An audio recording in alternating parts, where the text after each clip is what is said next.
yo lo que deseo es que nadie intente manchar la imagen de la monarquía en nuestro país.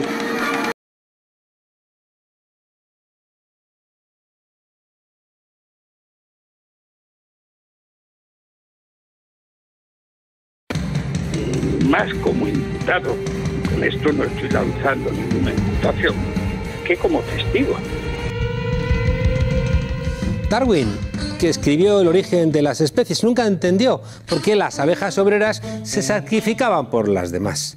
Se negaba a inventar el darwinismo social, que fue una construcción de la derecha para justificar que el pez grande tiene todo el derecho a comerse al pequeño, pero eso nunca lo dijo Darwin.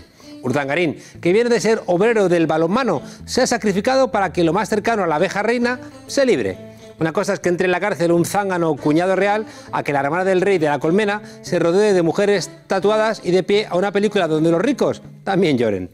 El juez Castro, que es un héroe, sabía que la Fiscalía trabajaba para la Casa Real, que Hacienda daba por buenas pruebas falsas y que un padre de la Constitución, ni más ni menos, era el abogado de la infanta. El fiscal Orrach, que dependía del fiscal general del Estado, ha dicho que don Juan Carlos hubiera tenido que declarar si no fuera inviolable, pero como imputado, no como testigo.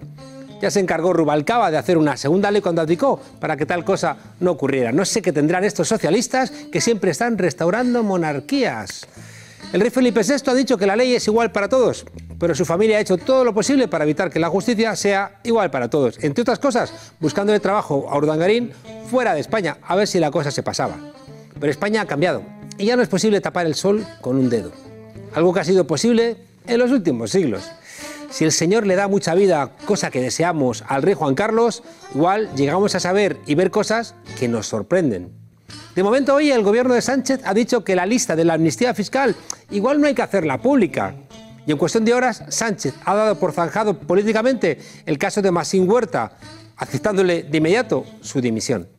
Ni a Felipe VI se le movió un músculo cuando sacó a su hermana de la familia real, ni a Sánchez cuando ha sacado a Masín Huerta de la familia gubernamental. Sánchez y Huerta fueron en su día un poco bocones cuando quisieron atacar a Podemos disparando a este humilde servidor. Hoy se tienen que comer todas y cada una de sus palabras y de sus desafortunados tweets. Es lo que tiene cuando hablas para la galería. Masín Huerta fue condenado por fraude fiscal y condenado. Y eso, un fraude fiscal no puede tener acomodo en un gobierno del cambio.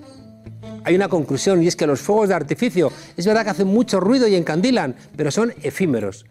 Y necesitamos realmente solventar los problemas, no convertirlos en un espectáculo de magia. Ojalá pronto en España se apaguen los focos y veamos política en el gobierno, de esa política que mejora la vida de la gente. Bienvenidos a la frontera, desobedientes.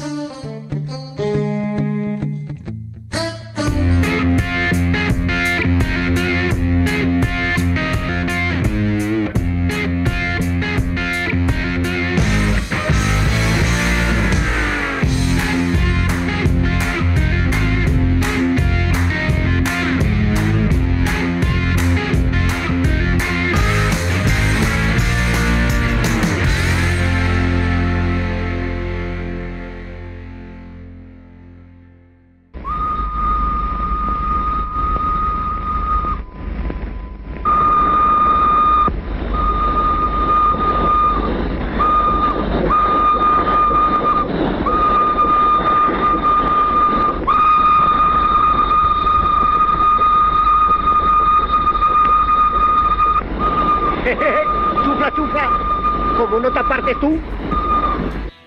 Pues algo así nos han dicho en España, chufla, chufla, que como no te apartes tú. España siempre ha estado mal comunicada. Viejas carreteras, viejos trenes, viejos vehículos, viejos mapas. Estamos en 2018 y aún es un infierno ir de un lugar a otro de España. ¿Quién no lo ha sufrido? La relación del ferrocarril español con el europeo no solamente es una cuestión de que llegara medio siglo tarde y retrasara nuestra revolución industrial, sino que además lo hicieron extranjeros. Y además, a veces, para cambiar de un lado a otro, hay que pararse porque hay que cambiar las vías. Hay una teoría y dice que la diferencia entre el ancho de vía de España y el del resto de Europa nació como un intento de protegerse de posibles invasiones francesas. Hay otra explicación, más técnica y menos épica, que dice que, bueno, que nuestra particular orografía en España, que es muy accidentada y plagada de montañas, exigía locomotoras más anchas que lograran superar sin problemas las grandes pendientes que se iban a encontrar. En cualquier caso, y sea como fuere, todo esto empezó a cambiar con una suerte de promesa mágica en 1992, el año del Curro y el del AVE. Un 14 de abril, otra vez, qué listos, de aquel año la inauguración del AVE fue, no sé, como la llegada del hombre a la luna, pero en versión cañí. Era un tren que viajaba a 250 km por hora y que permitía cubrir los 455 kilómetros entre Madrid y Sevilla en menos de 3 horas.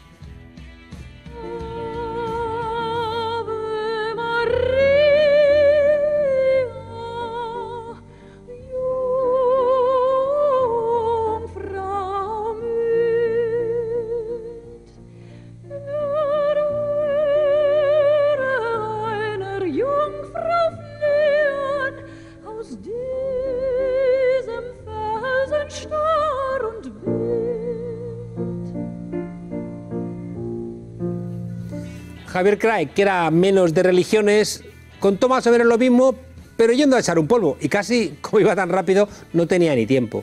En fin, en realidad la historia de la alta velocidad en España comenzó en 1988. Aquel año, el 23 de diciembre, para ser exactos, a muchos empresarios les tocó el obeso mórbido, es decir, el gordo de Navidad.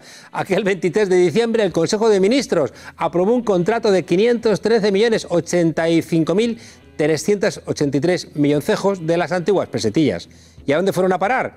Pues a la francesa Alstom y a la Alemania de Siemens. Francia y Alemania. ¿Sabéis? No pocos dirigentes políticos vincularon aquella compra ¿con qué? Pues con la lucha contra ETA, porque con la compra los franceses, que eran poco amables con nosotros, abrieron de alguna forma su convivencia con nosotros y claro, recibieron su gordo de Navidad y al final, pues todos están contentos. 52.028, 60.000 euros. 52.028, 60.000 euros.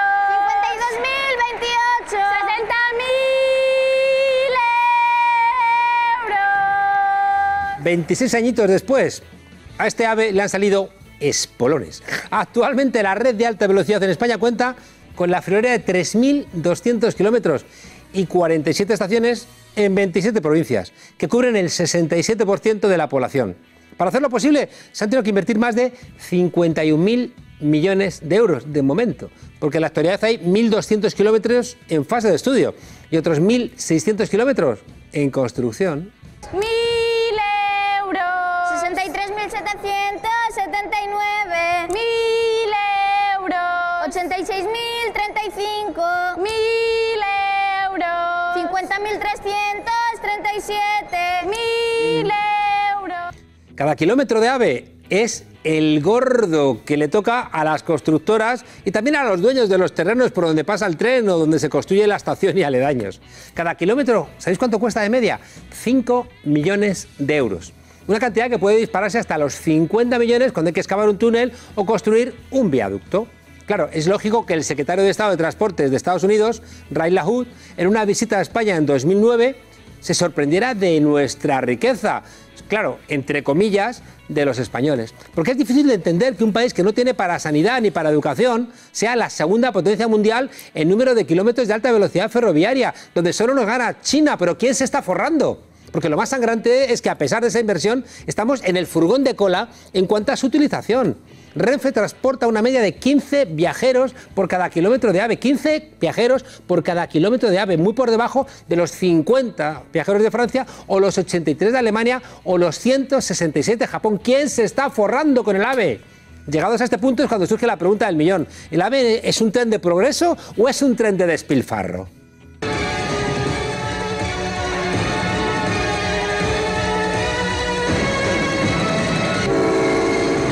Detiene al tren del dinero. El principal problema o principal virtud del AVE es que en principio se necesita una millonaria inversión pública para construir la infraestructura y luego enormes ayudas para su funcionamiento. Y como las cifras son de infarto, para justificar tamaño gasto, tanto el PP como el PSOE siempre han recurrido al mismo argumento. El AVE contribuye a la modernización y vertebración territorial del país. Y Rajoy, que tenía algo de poeta frustrado, llegó a decir que son raíles de prosperidad, vías de entendimiento.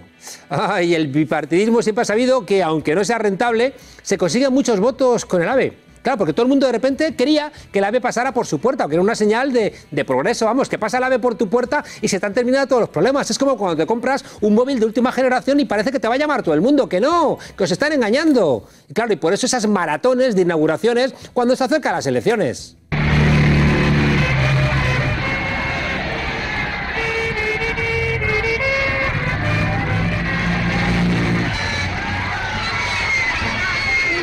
Vulcán tu Andalucía, Vulcán tu Villar del Río, de Pico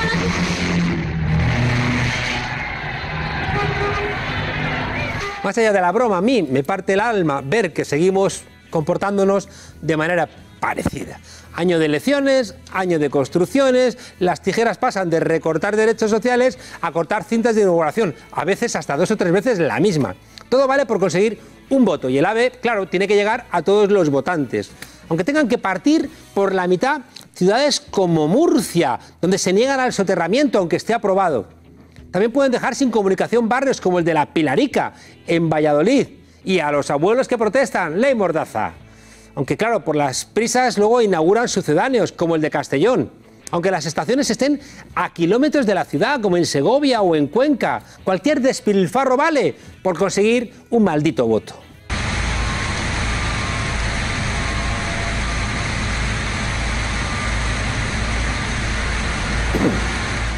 Spain is different, claro, como siempre. Estos son ejemplos de lo que sucede cuando quieres inaugurar deprisa y contratas la obra ¿a quién? A Pepe Gotera y Otilio. Eso sí, siempre con sobrecostos. Las imágenes son de 2014 y corresponden a las obras del AVE que debía unir León con Asturias. Un tramo que se licitó en 2003 con un presupuesto de 1.085 millones de euros. Ojo, hablamos de 50 kilómetros y eran los tiempos, claro, de Álvarez Cascos en el Ministerio de Fomento y de Rato, el ladrón Rato, como vicepresidente económico del mejor gobierno de la transición en España. Como los dos son asturianos, pues claro, no escatimaron en gastos, pero ¿para los asturianos o para quién? 15 años después y 3.500 millones menos, nadie se atreve a decir cuándo acabarán las obras. Vamos, que ni que fueran el canal de Panamá. Como sigan así, la variante de Pajares va a salir más cara que el AVE entero a la Meca. Esa obra que se licitó en 6.700 millones y cuyo sobrecoste ha supuesto más de 1.500 millones. Pero ¿sabéis lo que son 1.500 millones de euros? Casualidades de la vida, en la obra de Pajares, ¿quiénes han estado involucrados? Pues los mismos constructores que acompañaban el otro día a José Luis Ábalos en la toma de posesión del ministro socialista de Fomento. ¿Cómo se las arreglan los buitres para encontrar las carroñas en los campos? ¿Qué hay de esos comederos o refugios para rapaces que hemos oído que se inauguran? ¿Son realmente eficaces?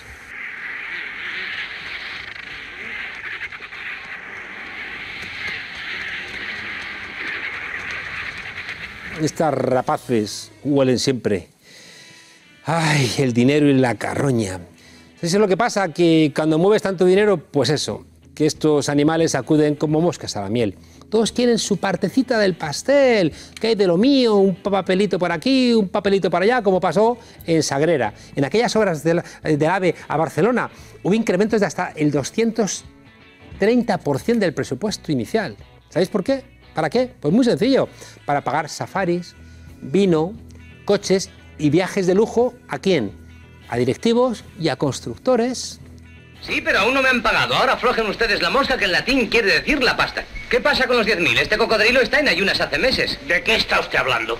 De la pasta que esta hoguera me debe por haber conseguido que aquellos idiotas cedieran la cañada. Es cierto, nuestro amigo me obligó a ofrecer 10.000 cuando ellos se conformaban con 500. Sí, la competencia es la base de los negocios. Esos idiotas que regalamos la cañada de España somos nosotros. El AVE parece que da muchos votos, pero cuesta mucho dinero. ¿Y quién lo paga? Pues nosotros. Dinero que hay que desviar después de otros servicios públicos y que no va, por ejemplo, a las líneas de cercanías. No os engañéis. El AVE mata líneas de cercanías, paradojas del destino. Tenemos un AVE de primera y unas cercanías de tercera, que son las que usa la gente y que no son caras. Unas líneas de cercanías que utilizan 423 millones de pasajeros frente a 21 millones del AVE. Más de 400 millones frente a 21. Y además, ¿sabéis qué ocurre? Que cuando te colocan un AVE, puedes ganar unos minutos para ir, por ejemplo, a Toledo, pero ya no puedes coger otro tren más barato porque los han suprimido. ¿Cómo justificar que el AVE, con tan solo un 4% de viajeros, se lleve el 70% de la inversión en detrimento de los cercanías? Porque el pueblo es el que va en cercanías y es lo que utilizan miles de personas cada día. Es lo que nos pasó, recordáis, aquel 11M, que el pueblo que iba en cercanías fue el que sufrió, no los que van en limusina. ¿Y por qué no hablar del daño que hace al medio ambiente? Porque estamos hablando de trochas de animales que desaparecen porque el ave tiene que construirse sobre un montículo y se rompen las trochas naturales. Se rompen también las zonas, riachuelos, ecosistemas que de repente quedan quebrados por el paso del ave. ¿Es un tren de progreso o es un tren del despilfarro? Juzgad vosotros y vosotras mismas.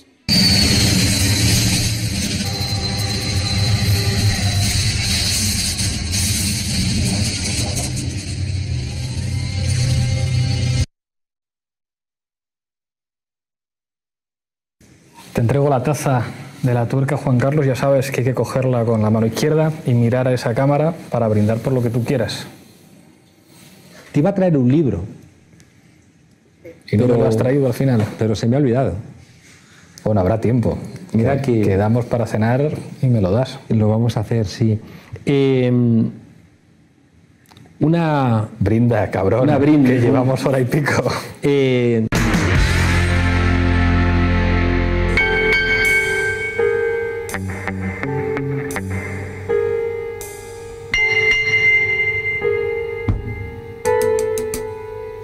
Hay gente que escribe más libros de los que uno es capaz de leer y hay gobiernos que pasan más rápido de lo que uno es capaz de interiorizarlos. La semana pasada venía Patricia López a anunciar unos nombramientos en los ministerios y hoy ya ha caído uno haciendo real que Sánchez ha acertado en nombrar a uno de los ministros más fugaces de la historia de la civilización occidental. Este nuevo gobierno sigue teniendo muchos retos que enfrentar y uno de ellos sigue estando ahí, que es limpiar las cloacas del Estado. Sí, sí. Patricia. Seguimos igual que la semana pasada, ¿eh? Pues sí que estamos buenos. Aquí sí que Somos no avanza, los únicos que no Pedro progresamos. Sánchez. Vamos a ver, vamos a centrarnos en el Ministerio del Interior, que está ocupado por el juez grande Marlaska. Marlaska. ¿Qué es lo que ha encontrado al recibir la cartera? Pues yo creo que se ha encontrado muy arropado, como se pudo ver en la toma de posesión, por los mandos de la Guardia Civil y de la Policía Nacional, y se ha encontrado muy solo en lo político, no es capaz de hacer nombramientos. Solo ha hecho un nombramiento, que es el de su director de gabinete, que es otro juez que estaba en el Consejo General del Poder Judicial, que precisamente es de Córdoba, del mismo sitio de donde era el secretario de Estado, ¿no?, de la misma provincia, del secretario de Estado del Partido Popular, Nieto, y del pueblo de al lado de Villarejo. Es que siempre nos lo encontramos. Y esto hay que tenerlo muy en cuenta según cómo vayan siendo los nombramientos, porque dentro de la policía hay un conocido como Clan de Córdoba, al que pertenecen más comisarios de policía ya jubilados, pero que formaron la cloaca en su momento. ¿Tú crees que va a recuperar de alguna manera a estos comisarios, grande Marlaska? Yo lo que creo es que por ahora la cloaca no se va... O sea, está todo en stand-by. Por supuesto, ¿sabes? La cloaca por ahora está tan tranquila y en su sitio y en sus mandos. Estarán moviéndose. No tenemos secretario de Estado, no tenemos director general, ¿no?, ni de policía ni de guardia civil, y yo tengo una esperanza y una rumorología. Claro, la rumorología está floja, está muy floja, pero... Estamos flojos en rumorología. Estamos flojos en rumorología. Por favor, que alguien ponga en marcha los altavoces de las cloacas para generar todo tipo de ruidos y de jaleos y de lo que haga falta. El único hilillo que hay, del único río que hay, es que podría ser una mujer. Ajá. Y a mí eso lo que me hace pensar es que pudiera ser que Pedro Sánchez quiera meter mano y hacer un equilibrio entre el poder y la influencia que puede tener entre los mandos de la Guardia Civil y de la Policía Grande Marlaska, que está acostumbrado a tratar con ellos en operaciones contra ETA y otras, y una mujer que ha tenido relación con el Ministerio del Interior, en el terreno más de instituciones penitenciarias y que es una socialista de pro y una luchadora contra la corrupción. Y no doy más pistas, a ver si va a ser esa y no la van a nombrar, Pues ¿sabes? sí, porque vamos, claro. Y no eso me la reconciliaría a mí con el Ministerio del Interior. Pero es que no sé ella con Grande Marlaska qué tal se lleva, ¿sabes? Oye, hay un problema de fondo y es que han sido esenciales, ¿no?, desde un punto de vista de regeneración democrática, las tareas desarrolladas por la UCO o por la UDEF. Sí. Pero claro, han perjudicado al PP, que pensaban que la Guardia Civil era suya y la Policía Nacional también era suya. ¿Y cómo les iban a perseguir? Bueno, yo hago una diferencia bastante radical entre la UCO y la UDEF. No tienen absolutamente nada que ver, mientras que yo creo que el trabajo en la Guardia Civil no es tan profundo, ¿sabes? Es bastante coyuntural el que haya que tener que hacer, es bastante provincial y no afecta a la UCO, al margen de que el señor Corby haya sido condenado en su momento por lo que fuera condenado. En la policía el problema está en que no fueron condenados. Que ese es el gran problema, ¿no? Que es que la cloaca que limpió Margarita Robles era de la Guardia Civil, pero es que no limpió la de la policía. Entonces, los mandos como el señor comisario José Luis Olivera o otros comisarios de policía, que ahora están siendo detenidos casualmente en diferentes operaciones, siguen dentro de la policía y esa cloaca no está limpia. Entonces, lo que ha pasado con la UDEF, que el propio Morocho, el inspector jefe Morocho de la UDEF, que es un señor que se ha llevado muchos palos por intentar hacer bien el trabajo dentro de la UDEF, lo ha contado en el Congreso, que él con sus jefes de la UDEF, con el señor Olivera, tenía problemas sobre lo que le dejaban poner en el informe. Y mientras que el señor Morocho dijo en el Congreso que M. Rajoy indiciariamente es el señor Mariano Rajoy, pues su señor jefe, el señor José Luis Olivera, dijo en el Congreso que M. Rajoy, quién sabría quién podría ser. Entonces se vio claramente en la sesión de investigación del Congreso cómo funcionaba la UDEF. Claro, pero por eso te preguntaba, porque mientras que el Partido Socialista podría tener interés, ¿no?, en limpiar la UDEF y la UCO, el PP, representado por Grande Marlaska, no debiera tener mucho interés en hacerlo. Sigo dejando fuera la UCO y yo creo que la UDEF, o sea, se tiene que limpiar porque... O sea, es que se ha ido limpiando por inercia. Si es que yo creo que el trabajo ya está medio hecho. El tema está en estas nuevas unidades que se han creado, como el CITCO, el Centro de Inteligencia contra el Terrorismo y el Crimen Organizado, que uno de los planes que tenía, que no se llegó a salir adelante porque se empezó a despejar la cloaca, es que el señor Olivera quiere que todos los casos de corrupción pasen por sus manos y él decide si se investigan o no se investigan. Y visto lo que ha pasado con M. Rajoy, esperemos que ningún caso de corrupción pase por las manos del comisario Olivera, porque entonces no se investigarán. Y hay una cosa que hay que tener muy presente, y tiene que ver con el Ministerio de Justicia, aunque tú te quieras centrar sobre el Interior. Se rumorea que el secretario de Estado de Justicia podría ser el juez Fernando Andreu, muy amigo del señor Marlaska también. El juez Fernando Andreu se tuvo que inhibir por ser de llevar el caso Emperador, ¿no?, donde fue detenido el comisario Carlos Salamanca, ¿no?, que después ha sido detenido nuevamente junto con Villarejo por blanqueo de capitales. Vale. Quien absolvió a Carlos Salamanca fue Grande Marlaska. Vale. A Carlos Salamanca y a Villarejo, que se iban a comer con el juez Andreu y con Gaupín a un restaurante de Madrid que se llamaba El Peluca, les han registrado sus casas. Y estos señores tenían la tentación de grabar las cosas. Bueno, la tentación, y no solo la tentación, que el vicio. Entonces, hay que tener mucho cuidado a quién nombras secretario de Estado y a quién nombras ministro, porque eso está bajo secreto de sumario. Y ya ahí me quedo. Oye, Público ha destapado esta semana que Ciudadanos manipuló... Esos son otros que tal bailan. Que Ciudadanos se movió para intentar apropiarse, por lo menos, de la difusión, ¿no?, y de su presencia. Bueno, para intentar no. Nadie para hacerlo de hecho. Que lo ha hecho. Sobre todo de una concentración concreta, ¿no? Sí, del sindicato en general. De la Jusapol. Jusapol, sí, Jusapol pues empezó siendo una organización que en teoría era transversal. Y con unas posiciones sensatas, y que estoy segura, ¿no?, que la mayoría de la gente que está metida en Jusapol así lo cree. Claro. Pero estas organizaciones transversales siempre existe la tentación de que los partidos políticos quieren ir a por ellas.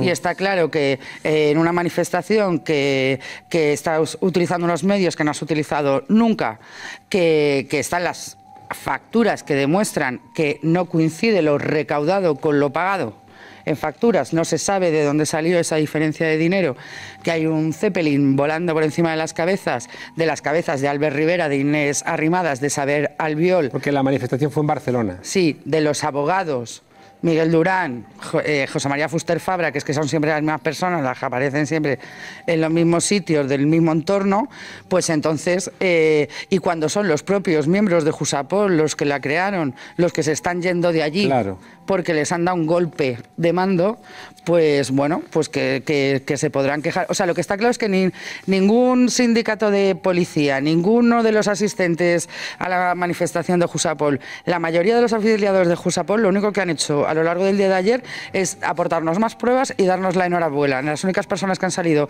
a quejarse son los mandos de Jusapol, porque para ser una organización así de anárquica, pues tienen sus mandos. Bueno, y sobre todo cuando es bastante sensato lo que se pide de equiparación salarial. Eso, ahí estamos todos de acuerdo. Estamos todos de acuerdo en que queremos la equiparación salarial. Lo que no queremos es que una reivindicación justa, como es la equiparación salarial, ¿no?, entre diferentes pero es que los de que la llevan policía. 25 años luchando por la equiparación salarial saben que el acuerdo que les querían hacer firmar no es una equiparación salarial, era un engañabobos, claro. En fin, Rivera, que estás descolocado, que todo lo haces mal. Deja de quererte apuntar tantos que no te corresponden. Patricia, la semana que viene más y mejor, o ver, peor. ¿cuándo te traes buenas noticias? Venga, un abrazo. Chao, adiós. Lolo, dispara.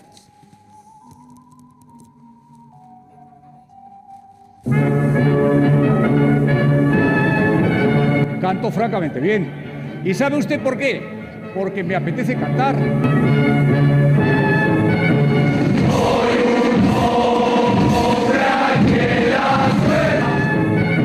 Un humilde ministro que le gustaría cantar bien y no canta bien, no me deja usted cantar. Me dice usted lo que tengo que cantar, señoría. Desde que llegaste ya no vivo llorando, vivo cantando, vivo soñando. ¡Qué puta es la guerra, eh!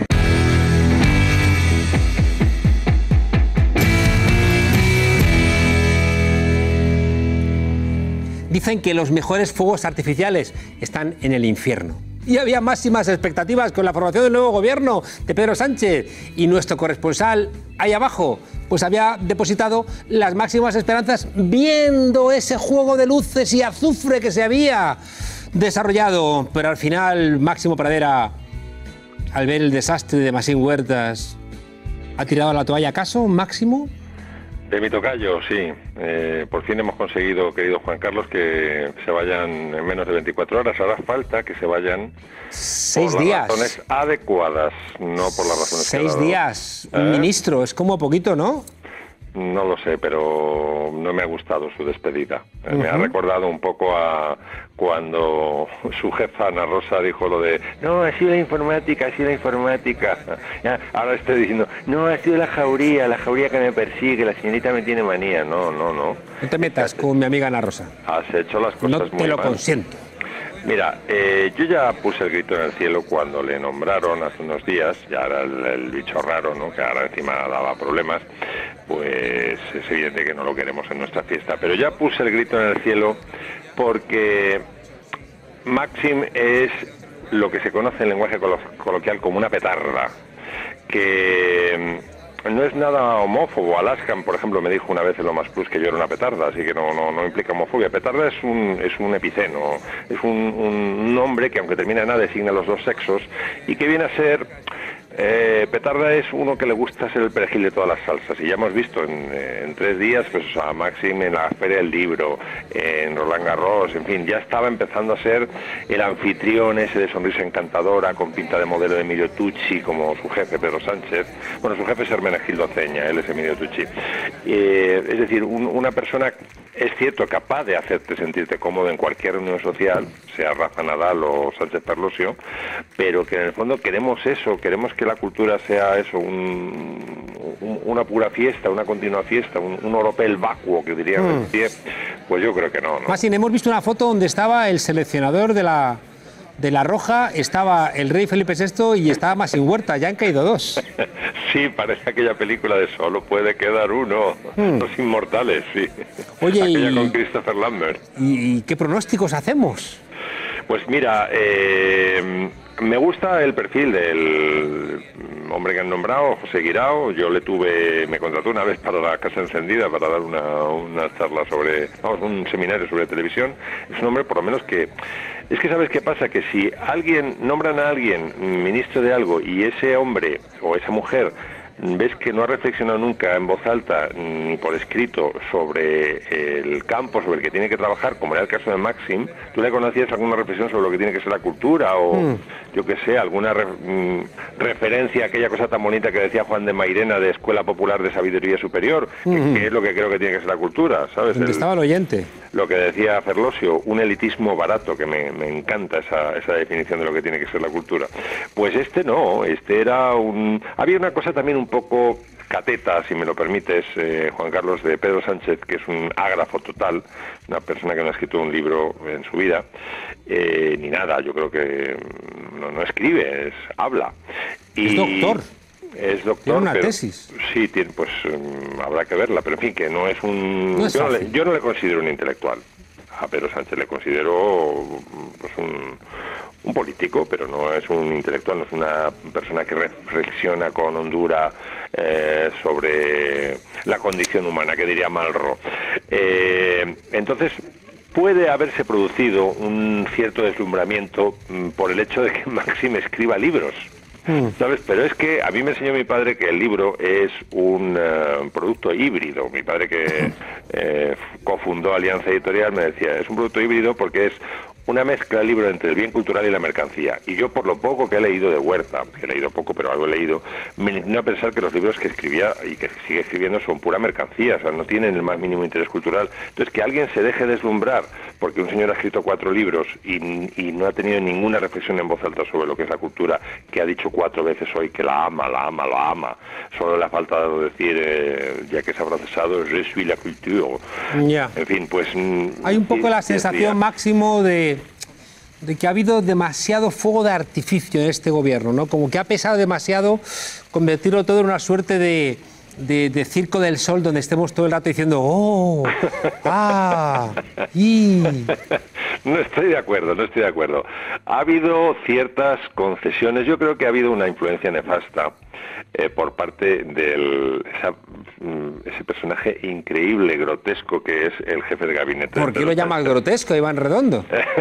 Iván Redondo es una persona capaz de aconsejar al Biol un día, luego irse con Monago y decirle desde la caseta de... Pero siempre con éxito, de público y crítica. Bueno, lo de Monago, cuando le apuntó lo de di que no tienes parabólica, a ver si das pena.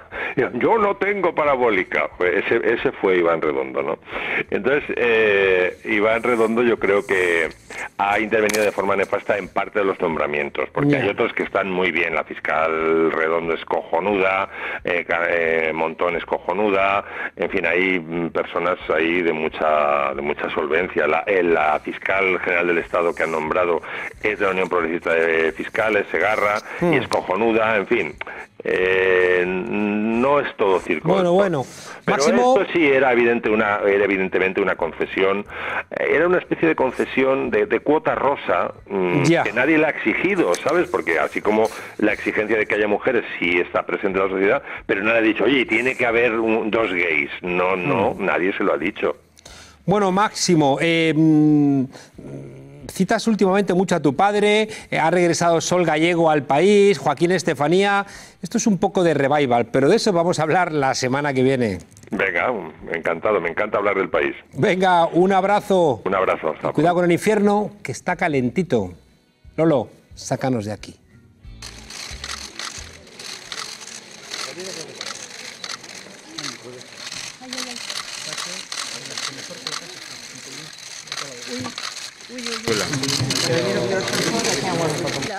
Ministra Rivera, por favor. Eso es. Un poquito a su derecha. Voy, cariño. Ahí, perfecto.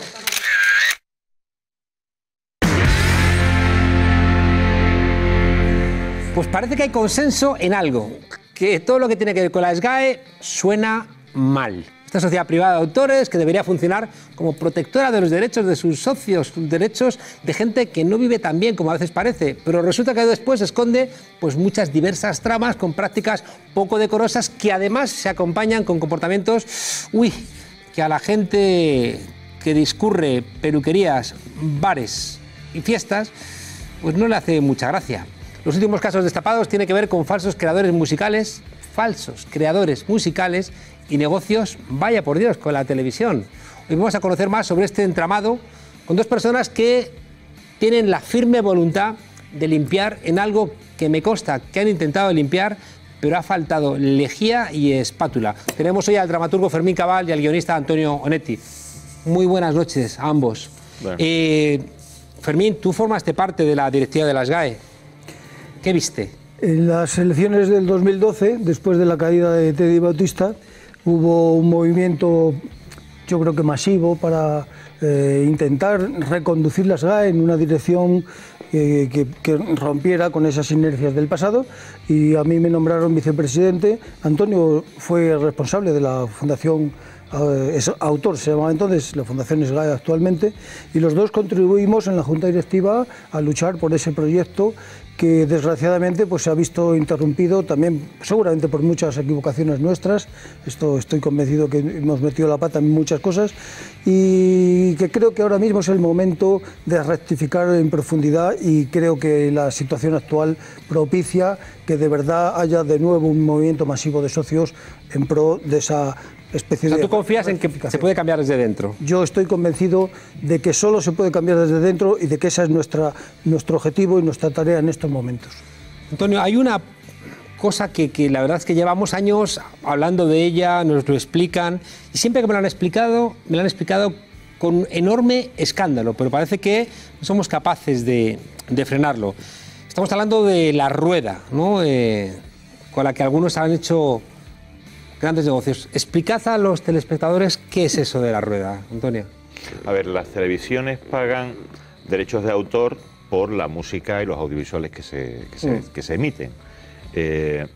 Pero si ellas construyen editoriales y se apropian de la música que ellas mismas emiten, obtienen un retorno de la... Ahí lo he entendido, como si alguien hace música concretamente para cualquier programa. Ajá. El problema es que a partir de ahí se ha establecido todo un sistema en el cual la audiencia no cuenta, y para que te hagas una idea, la franja nocturna de las 2 a las 6 de la mañana, en la que solo se pone música, produce más derechos de autor que el prime time. ¿Por qué? Porque las televisiones se llevan la gran parte de esos derechos al retornárselos, la SGAE. ¿Y los autores de esa música quiénes son? Pues son autores, en muchos casos, muy honrados y muy respetables, que se dedican a trabajar pues por unas migajas, en la mayoría de los casos, que son las que le dejan las televisiones y los intermediarios. Y luego, además, hay otros fenómenos que son muy poco respetables, como las músicas inaudibles, que están supuestamente sonando durante otros programas que también computan, etcétera, etcétera, etcétera. Antes incluso se hacían falsas adaptaciones y toda una serie de trucos que de alguna manera... ¿Por qué se llama la rueda? Pues porque hay, digamos, un círculo cerrado que controla esos derechos. Tenemos los músicos que hacen música. Sí. Tenemos intermediarios. Tenemos las televisiones. ¿Faltan más actores? No. Entonces, falta la SGAE para recaudar primero y devolver después. La SGAE que recauda todo esto. Entonces, la SGAE recauda a las televisiones. Y luego devuelve una parte a la propia televisión, porque al ser una editorial es la dueña de la música que se pone y por lo tanto recibe esos derechos. O sea que cuando las televisiones deciden qué música suena y qué música no suena, están haciendo el gran negocio. Cuando la música es suya, sí. Entonces, por eso mismo se ha hecho mucha música específica para esos programas. Para colocar ahí. Javier, Fermín. Sí, es que el punto es que la Sociedad General de Autores es de autores y editores. Entonces no tenemos que olvidar que los editores también son derechohabientes de la propiedad intelectual. ¿Qué es un editor? Un editor es la persona que pone en comunicación pública, y por eso tiene acceso al derecho de comunicación pública, la obra de las personas, creadores de la música. Como la gente. Un editor es como el agente del músico. No, un editor es un editor. O sea, que también edita esa música, la toca. Y en tiempos antaño tenía una labor muy importante porque era el que promocionaba la música, lanzaba nuevos talentos, los buscaba, facilitaba el acceso de los primeros pasos de los profesionales en ese mundo. Todo eso hoy ha desaparecido porque fíjate que el soporte mecánico, que es el que dio origen a eso, lo que es al disco, la casete, ese tipo de objetos que se comercializaban, hoy día ya es un mercado pues, que está en trance de desaparición. Prácticamente el LP hoy día ya no tiene ninguna importancia comercial. El dinero está hoy en las televisiones. Y es ahí donde ha surgido una figura que a mí personalmente me parece borrosa desde un punto de vista jurídico, que es el editor de la televisión. Porque el editor de la televisión, ¿qué hace? Pone a disposición pública unas músicas que él ha contratado y por eso participa en el negocio con un 50% como mínimo del dinero que se recauda de propiedad intelectual. Entonces, claro, fíjate el negocio que aparece ahí para las televisiones. Es un bocado impresionante. Es el panal de rica miel al que 10.000 moscas acudieron. ¿Cómo se podría hacer eso más democrático? ¿Cómo sería ese proceso entendido de una manera más democrática? En todo el mundo existen sociedades de gestión que han tenido que enfrentar este problema y en todo el mundo se han tomado medidas, unas veces de tipo legislativo y otras veces de acuerdos privados. Por ejemplo, en ningún país europeo hay un retorno a las televisiones superior al 10%. En Francia, en algunos casos, admiten hasta el 12% en cuestiones puntuales. Cuando en España es el 50%. No, en España ha ido variando. Cuando empezó la rueda, en realidad el retorno era similar al francés. Empezó el negocio aproximándose un poco a esas figuras que ya existían en otros países. Lo que pasa es que Teddy, digamos, el gobierno de Teddy, la época de Teddy, permitió que eso se expandiera. Y luego nosotros, y tenemos que decirlo también porque es verdad, nos equivocamos cuando en el año 12 entramos y nos enfrentamos a este asunto de la rueda que desconocíamos, porque éramos casi todo gente que veníamos del mundo del teatro y del cine, pues nos enfrentamos con este negocio de los músicos, que era un negocio oculto, que se toleraba en la SGAE, pero que nadie lo explicaba, y bueno, tuvimos el valor de destaparlo, de enfrentarlo, pero también la equivocación de pensar que podíamos llegar a unos compromisos con las televisiones, cediéndoles, digamos, un mayor retorno, aumentando el retorno. Y eso, en lugar de acabar con la rueda, la multiplicó.